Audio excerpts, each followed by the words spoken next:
Ant tog'larining qoq markazida, Chili cho'lining quruq va musaffo osmoni ostida, dengiz sathidan 2715 metr balandlikda insoniyatning koinotga nazarini abadiy o'zgartiradigan ulkan inshoot qad rostlamoqda. Bu Vera Rubin observatoriyasidir.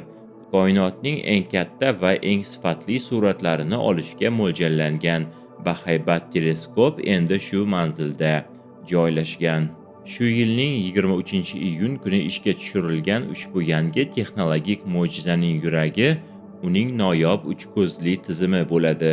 Asosiy ko'zguning vazifasi yorug'likni to'plash. Uning diametri 8,4 metr. Bu deyarli standart tennis kortining eni bilan teng degani. So'ngra yorug'lik 3,4 metrli ikkinchi va 5 metrli uchinchi ko'zgular orqali yo'naltiriladi. Bu murakkab dizayn misli ko'rilmagan darajadagi keng va tiniq tasvirni ta'minlaydi. Lekin eng hayratlanarlisi hali oldinda. Bu yorug'lik so'ngida dunyodagi eng katta raqamli kameraga kelib tushadi. Og'irligi qariyb 2800 kilogramm bo'lgan va kichik avtomobil o'lchamidagi bu kamera 3200 megapiksel aniqlikka ega. Teleskop oladigan suratlarning asl hajmi shunchalik kattaki, bitta suratni to'liqligicha ko'rish uchun siz 1500 ta yuqori sifatli televizor ekranini yonma-yon qo'yishingiz kerak bo'ladi. Ushbu kamera bir martada osmonning 9,6 kvadrat gradus maydonini suratga oladi. Bu to'lin oydan 40 baravar kattaroq hudud degani.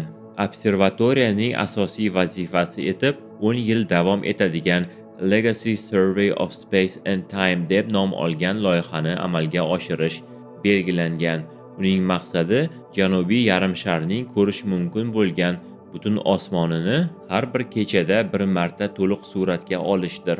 Bu tezlik astronomiyada inqilobiy. Har kecha observatoriya taxminan 20 terabayt ma'lumot to'playdi.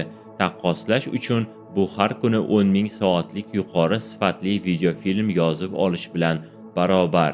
10 yil ichida to'planadigan ma'lumotlar hajmi 60 petabaytga yetishi aytilmoqda. Bu esa bizga koinotning eng mukammal 3 o'lchamli xaritasini yaratishga imkon beradi. Loyiha davomida taxminan 37 milliard yulduz va galaktika katalogga kiritiladi. Ulardan 20 milliardi bizning Somon yo'li galaktikamizga tegishli.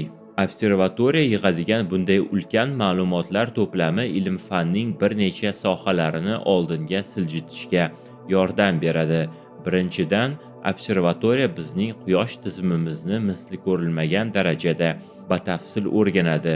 Hisob-kitoblarga ko'ra, u 5 milliondan 6 milliongacha yangi asteroid va kometalarni, shu jumladan Yerga potensial xavf tug'dirishi mumkin bo'lgan obyektlarni aniqlashi aytilmoqda. Bu sayyoramizning himoyasini oshirishda ham muhim qadam bo'ladi. Ikkinchidan, Rubin observatoriyasi o'zgaruvchan koinotni kuzatadi.